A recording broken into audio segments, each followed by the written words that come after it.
Alright, so today I want to start out the video by asking every rig welder out there, I'm going to need your help on this video.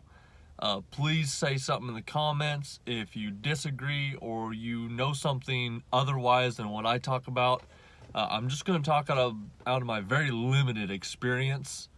There's obviously so many different places that rig welders can go, so the more interaction I get on this video, the more we can kind of talk about this subject. It's going to tie in 2 points. I talk about quite often that you can rig out 2 ways. You can rig out for self-contracting or mobile welder, contract work, kind of all that in the same, and then pipelining. That's kind of how I separate it in my head. That does not mean there's only 2. There's no one rig that's the same. Every person is going to have a completely different rig for completely different reasons based off of what kind of work they do or what they do most often.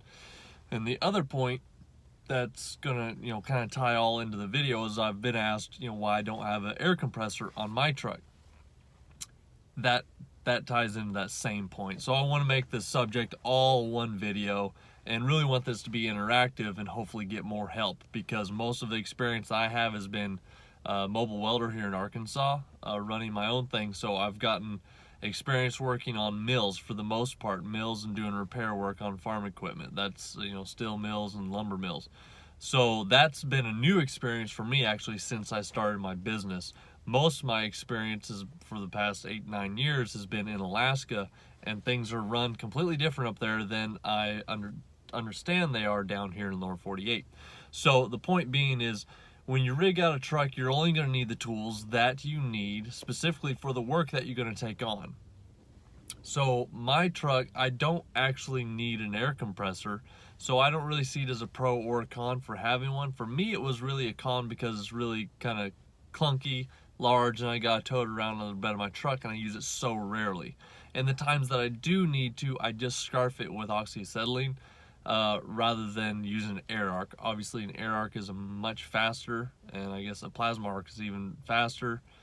Or they got something out there that's, they say, better than an air arc, but the setup for me is not necessary, and that's why I don't have an air compressor on my truck. But the very next person you talk to that has a rig may have an air compressor, because they get into a lot more stuff that they need to just air arc out of there that's so much faster, more efficient, and a lot cleaner than scarfing it out with oxyacetylene.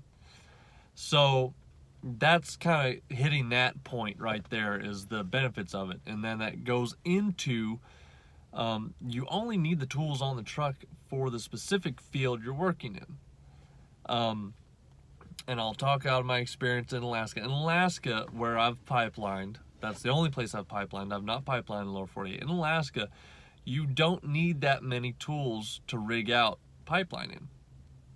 Specifically, we don't even have rigs up there. The company supplies the rigs and the welding machine and all the tools on it. So that's a whole different thing altogether anyways. Down here in the lower 48, you have your own rig, your own machine, you get paid for it and everything. Up there, it's not. You just get paid an hourly rate, and they supply everything just because it's out in the middle of nowhere, and most people wouldn't take their personal rigs up there.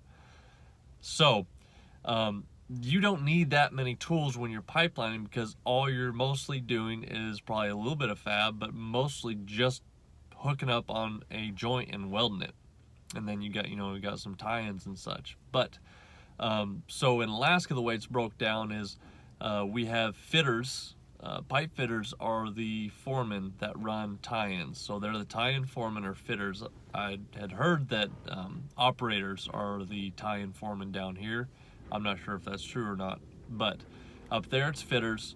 So you have your tie-in foreman that's got a truck that's all rigged out with all the come-alongs, all the dead blows, the clamps, the torches, the bottles and torches, and the cutting bands. They got everything for doing all the tie-in stuff and the fitting of the joint. And then you have the pipe gang, who's got their foreman, the pipe man, and then the firing line's got their foreman, who's the welder boss, and he's a GF over everybody. That's how it's kind of broke up in Alaska. So all 3 of those main people have all the extra tools. So you need very few tools on your truck other than just welding and grinding. So that's kind of how it breaks down if you're pipelining. Now, if you're contracting, again, I'm still gonna need more help on this, guys, because I didn't really do a whole lot. There's not a whole lot of compressor stations or a lot of any kind of mills or anything up there that we work off of. But since I've been down here, I've realized a little bit of it, just a little bit. So if you're working on a compressor station, or if you're working in a refinery of any kind, or mills and such, you're gonna need a whole different set of tools to accommodate the type of work that you're doing.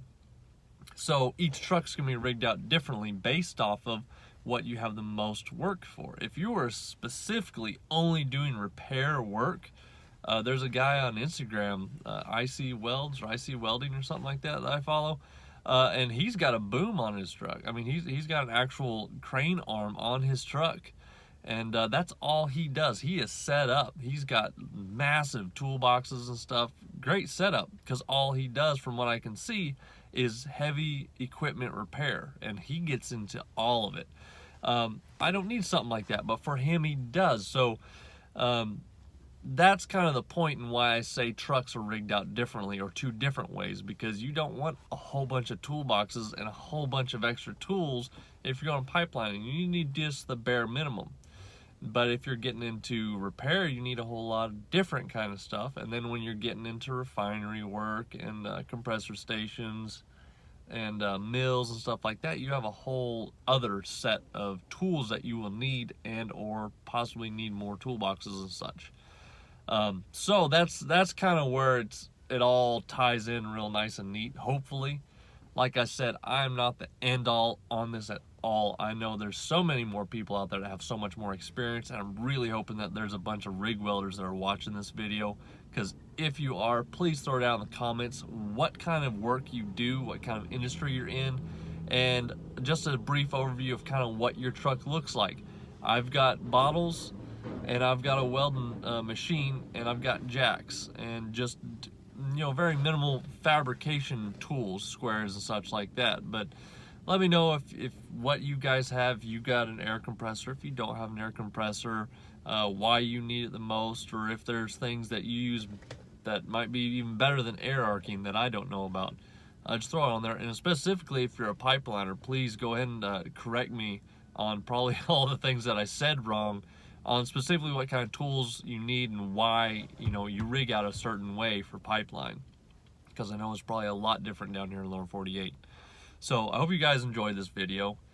This is probably going to be, hopefully, the most interactive video that I've put up, because I'm really wanting a lot of input put into the comments. And if you're watching the video and learning for the first time, don't have a rig of your own, I implore you, please read the comments. There's going to be a lot of great information and details in there, excuse me, in there to expound upon this idea. So I hope you guys have a great day. And as always, I'll talk to you later.